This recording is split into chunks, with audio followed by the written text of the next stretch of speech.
Hello students, स्वागत है आप सभी का ऑनलाइन क्लासेस के अंदर।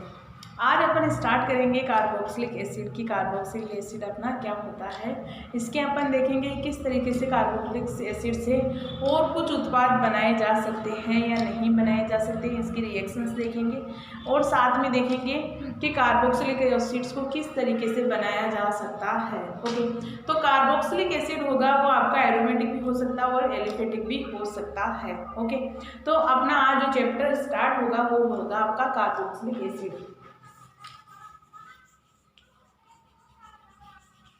कार्बोक्सिलिक एसिड, कार्बोक्सिलिक एसिड से अपन डायरेक्ट रिएक्शंस पे जाने से पहले इसका बेसिक इंट्रोडक्शन देख लेते हैं कि होता क्या है, किस तरीके से आपके कार्बोक्सिलिक एसिड बनता है, किस ग्रुप को अपन कार्बोक्सिलिक एसिड कहते हैं।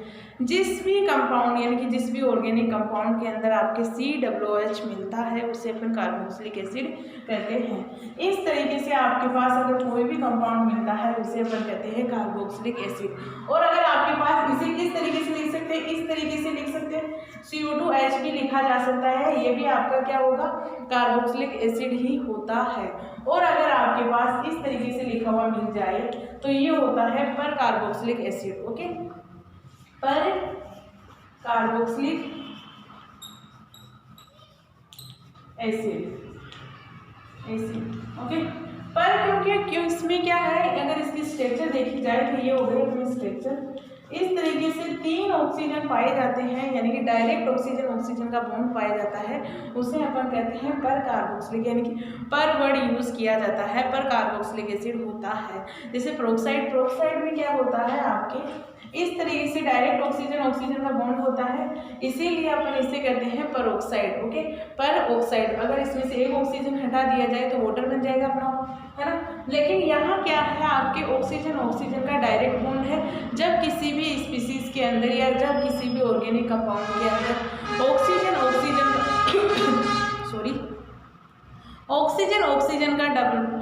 ऑक्सीजन बॉन्ड अगर डायरेक्ट पाया जाता है तो वो आपका होता है परोक्सी।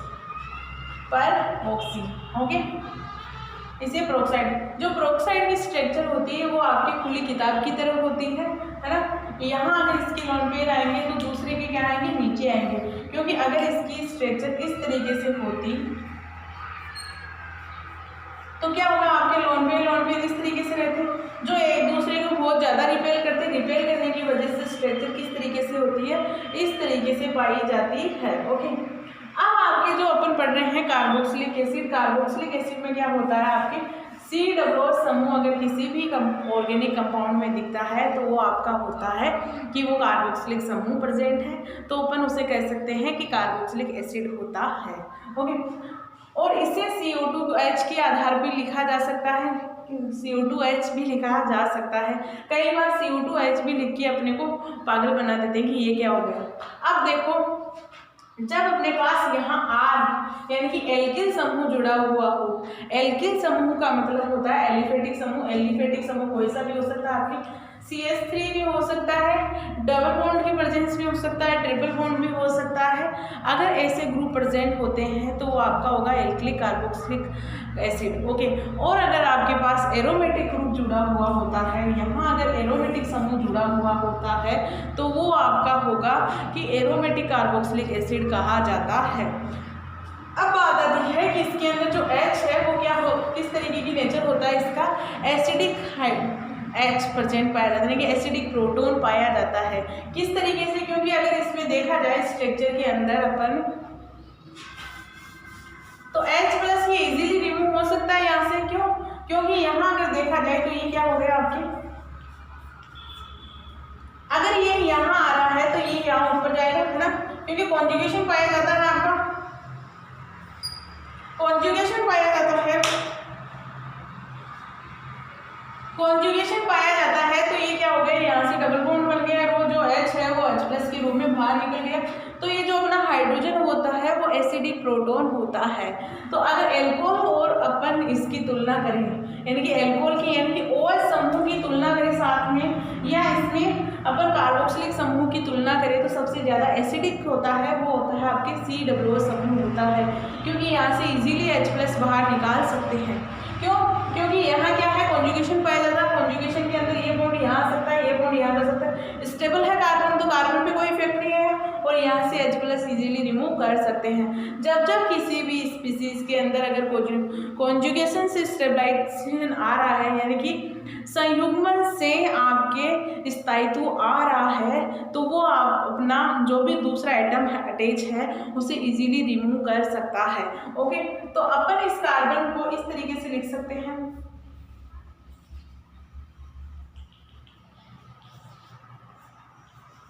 ओके, इस तरीके से अपन लिख सकते हैं कि आपका जो डबल बॉन्ड था यहाँ भी हो सकता है, यहाँ भी हो सकता है, माइनस चार्ज है वो यहाँ भी हो सकता है और यहाँ भी हो सकता है। तो इस स्पीसीज में स्टेबलाइजेशन आ गया, स्टेबलाइजेशन हो गया तो ये H+ को इजीली रिमूव कर सकता है।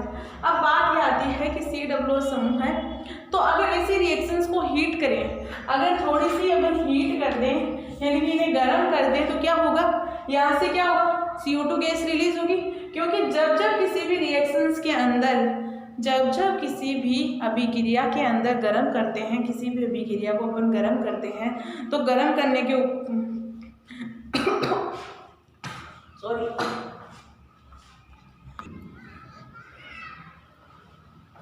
अगर हम जब जब किसी भी रिएक्शंस को गर्म करते हैं या गर्म या कह सकते हैं जब कि कोई अपन प्रैक्टिकल कर रहे हैं, प्रैक्टिकल करने के दौरान अगर किसी भी कंपाउंड को अपन हीट कर रहे हैं यानी कि ऑर्गेनिक कंपाउंड को हीट कर रहे हैं, हीट करने के दौरान अगर उसके अंदर कोई गैसियस मॉलिक्यूल है तो सबसे पहले बाहर निकलेगा। लेकिन बाहर निकलने पर थोड़ी सी कुछ शर्तें होती है, यानी कि जो वो निकल जाने के बाद में आपके जो कंपाउंड बच रहा है वो क्या स्टेबल है या नहीं है। तो उसकी स्टेबल है तो वो जल्दी रिलीज होगा। यानी कि यहाँ कह सकते हैं अगर अपने पास यहाँ थोड़े से भी अपन हीट कर देंगे तो यहाँ से CO2 इजीली रिमूव हो जाएगा। आपके जब जब कार्बोक्सिलिक एसिड्स की रिएक्शंस आएगी, रिएक्शंस के अंदर क्या होगा, आपके CO2 जल्दी ही रिलीज होगी, वहाँ से CO2 रिलीज होकर वो क्या बना लेगी, RH में कन्वर्ट हो जाएगी। ओके, ये है ये रिएक्शंस का। जब जब किसी भी रिएक्शन के अंदर CO2 बाहर निकले, की गैसेस बाहर निकल सकती है तो सबसे पहले वो गैसेस ही बाहर निकलेगी। ओके, तो फर्स्ट काम हो गया कि अपने पास जब जब कार्बोक्सिलिक एसिड की रिएक्शंस देखेंगे अपन, तो उस रिएक्शंस में अपन देखेंगे कि अगर आपके पास हीट दिया गया है तो अपने पास CO2 गैस रिलीज होगी। जैसे अपन ने एक प्रैक्टिकल किया था कार्बोक्सिलिक ऑक्जेलिक एसिड का, ऑक्जेलिक एसिड के अंदर अपन CO2 गैस ही रिलीज कर रहे थे, उसी के आधार पर बता रहे थे कि आपके क्या है कि कार्बोक्सिलिक एसिड पाया जाता है, यानी कि इसमें COO समूह पाया जाता है। जितने भी कार्बोक्सिलिक एसिड के टेस्ट होते हैं ऑलमोस्ट सभी, है ना, कुछ को छोड़ के उनमें सभी में क्या होगा, अगर हीट कर रहे हो उन्हें तो CO2 गैस ही रिलीज होने वाली है। ओके, अब अपन CO2 की COO समूह की स्ट्रक्चर देखेंगे, किस तरीके से स्ट्रक्चर होगी और किस तरीके से इनमें बॉन्डिंग होगी, किस तरीके से इनका हाइब्रिडेशन होगा।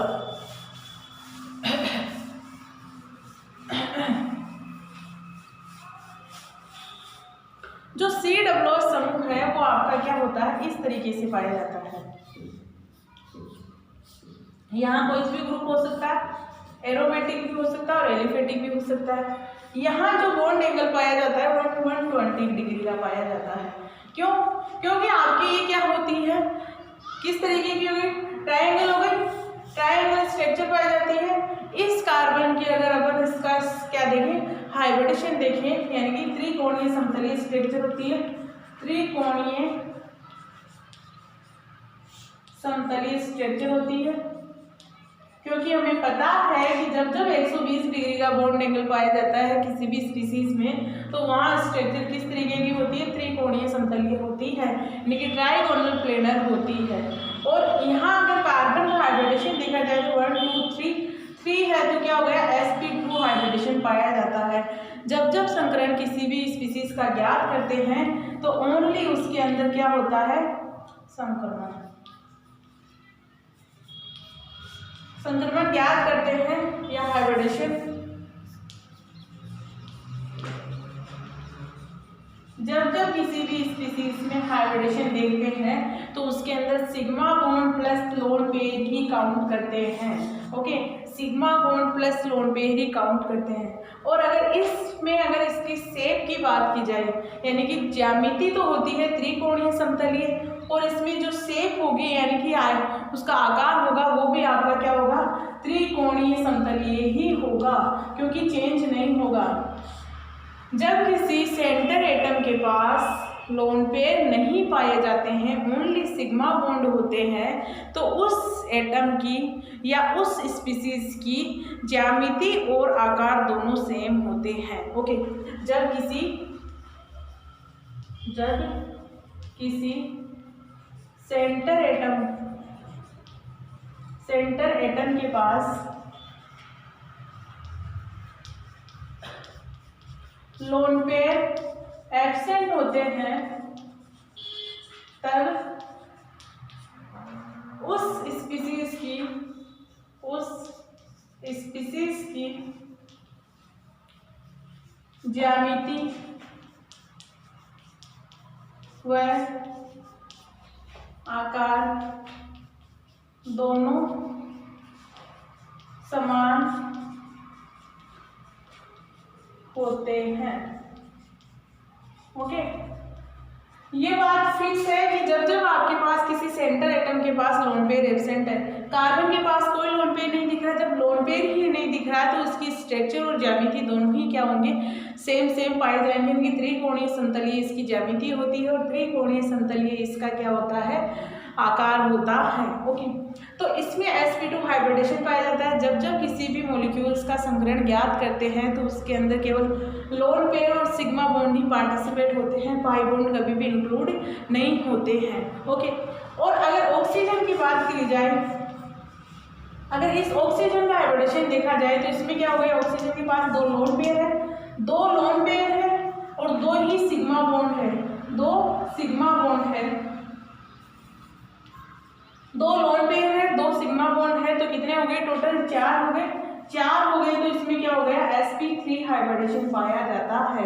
और जबकि आपके पास इसमें क्या होगा 1 2 3, तो इसमें sp2 हाइब्रिडेशन पाया जाएगा। इस तरीके से तो अपन बता सकते हैं, लेकिन जब इसका ऑक्सीडेशन अपन ने इसका संकरण निकाला वो आपका क्या है, गलत होता है। ऐसे नहीं निकाला जाता किसी भी कंपाउंड में। अब देखो, संकरण ज्ञात करने पर जब अपन छोटी क्लास में पढ़ते थे, छोटे का मतलब ये होता है 11th-12th में पढ़ते थे, तब अपन संकरण के कुछ रूल्स देखा करते थे। रूल्स में लिखा हुआ होता है वहाँ कि जब संकरण ज्ञात करते हैं किसी भी स्पीसीज का, तब उसमें देखते हैं कि उसके अंदर क्या प्रेजेंट हो, सिग्मा बॉन्ड और लोन पेयर प्रेजेंट है, तब उन्हें काउंट करते हैं, पाई बॉन्ड को इंक्लूड नहीं करते हैं। साथ में एक बात ये वो लिखी होती है कि जब किसी भी स्पीसीज के अंदर कॉन्जुगेशन पाया जाता है, यानी कि संयुग्मन पाया जाता है, या कह सकते हैं अनुनाद पाया जाता है, तो उस स्पीसीज के अंदर या उस एटम का विन्यास जो होता है उसे, यानी कि जो विन्यास होगा वो आपका क्या होगा, उसमें वो बॉन्ड इंक्लूड नहीं किया जाएगा। जैसे एग्जाम्पल से समझते हैं अपन, ये रूल बहुत इंपॉर्टेंट है, कई बार अपन भूल जाते हैं और भूल के अंदर अपन क्या कर बैठते हैं कि एक ऑक्सीजन का अपन हाइब्रिडेशन sp2 ज्ञात कर लेते हैं और दूसरे ऑक्सीजन का हाइब्रिडेशन अपन sp3 ज्ञात कर लेते हैं, जो कि अपना वहाँ गलत हो जाता है। ओके, तो अपने पास क्या करना होगा, पहले तो इसमें क्या होगा, ये अपना क्या है H है और ये इसका अपन ने कहा कि इसका sp2 होता है, जो कि आपका सही है बिल्कुल। जबकि अपन ने इसमें कहा कि इसमें sp3 होता है हाइब्रिडेशन, जो कि आपका रॉन्ग होता है। क्यों? क्योंकि आपको क्या दिख रहा है, इसमें कॉन्जुगेशन दिख रहा है, इसमें ये लोन पेयर है। अगर ये लोन पेयर यहाँ आ जाए, है ना, तो ये क्या हो, यहाँ आएगा। अब इसके पास कैसी स्ट्रक्चर बन जाएगी आपकी, इसकी स्ट्रक्चर देखें तो इस तरीके से बन जाएगी।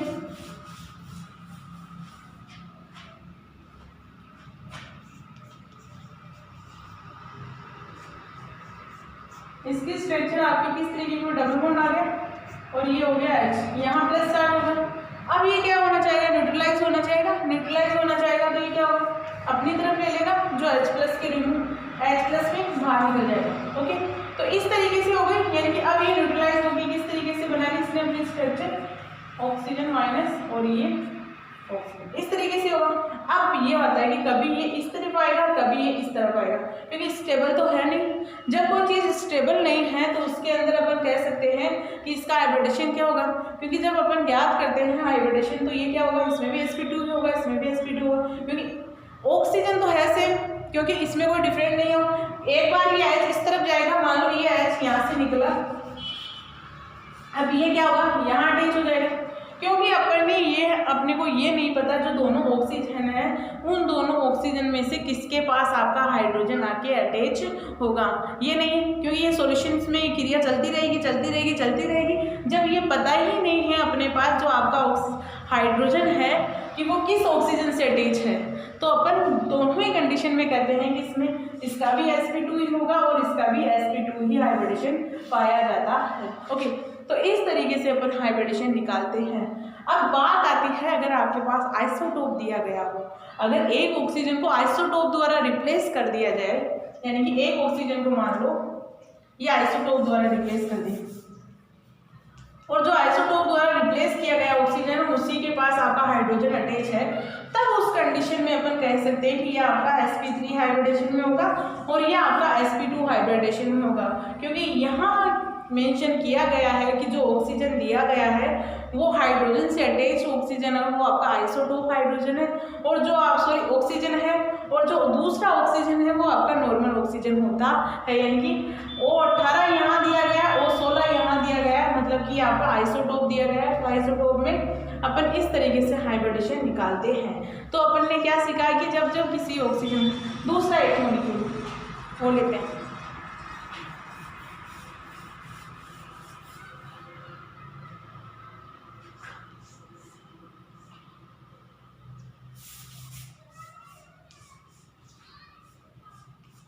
ये फ्यूरेन है अपना, फ्यूरेन में अपन देखते हैं, फ्यूरेन में आपसे पूछा जाए कि ऑक्सीजन का क्या, ऑक्सीजन का अपने को बताना है कि इसके अंदर संकरण किस तरीके से होगा।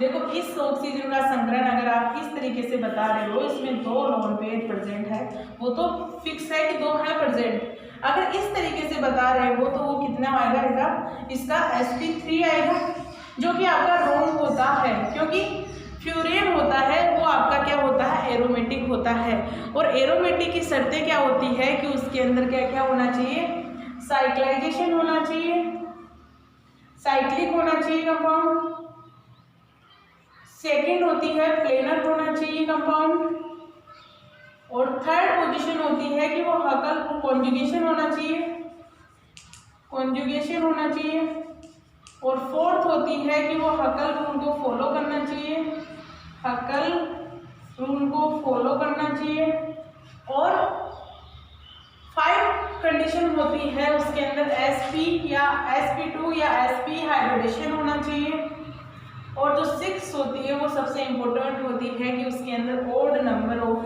पाई बॉन्ड होने चाहिए, odd number of pi bond होने चाहिए, तभी आपका रूल फॉलो करेगा कि वो आपका एरोमेटिक होगा या नॉन एरोमेटिक कंपाउंड होगा। ओके, जब इसमें क्या होगा कि इसमें ये लोन पेयर इस तरीके से पार्टिसिपेट करेंगे और ये आएगा, ये आपकी क्या हो जाएगा, ये यहाँ आ रहा है तो ये थोड़ा यहाँ तक आ जाएगा, ओके, यहाँ माइनस चार्ज बना लेगा, तो ये कम इसमें क्या होगा, यहाँ प्लस चार्ज आ जाएगा। फिर अब इस कंडीशन में इसका जो हाइब्रिडेशन होता है वो आपका क्या होता है, sp2 होता है, यानी कि जो एक लोन पेयर है वो डीलोकेलाइज होता रहता है, क्योंकि अनुनाद के अंदर आपके या तो पाई बॉन्ड लोकेलाइज होते हैं या आपके क्या होता है आयन एनाइन होता है, या आपका क्या होगा कि जो भी कोई आयन होगा वो डीलोकेलाइज होगा, और साथ में जो लोन पेयर है वो भी आपके क्या होते हैं, डीलोकेलाइज होते रहते हैं।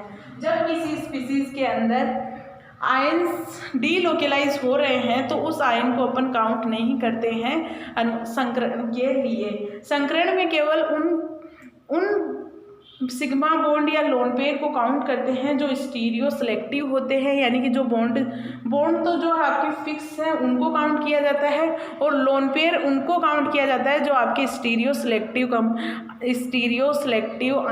लोन पेयर होते हैं, यानी कि आपके एक्टिव होने चाहिए वो लोन पेयर किसी भी संकरण में पार्टिसिपेट करने के लिए।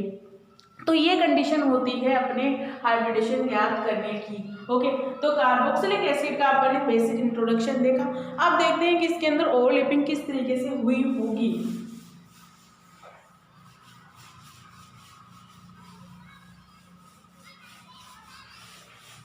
ओवरलैपिंग का मतलब होता है कि कितने कौन कौन से ऑर्बिटल इसके अंदर अतिव्यापन कर रहे हैं। यानी कि आपके कभी देखा होगा आपने कि H2 है, H2 के अंदर क्या होता है आपका, H2 है H और H, दोनों H में क्या है, SS ऑर्बिटल है, SS ऑर्बिटल है तो SS ओवरलैपिंग होती है, तो इसे कहा जाता है कि SS अतिव्यापन पाया जाता है। तो कार्बन और ऑक्सीजन है, कार्बन और ऑक्सीजन है, यहाँ क्या है आपका एल्किल ग्रुप है, वहाँ भी कार्बन ही होगा, और यहाँ जो पाया जाएगा वो H होगा, ऑक्सीजन।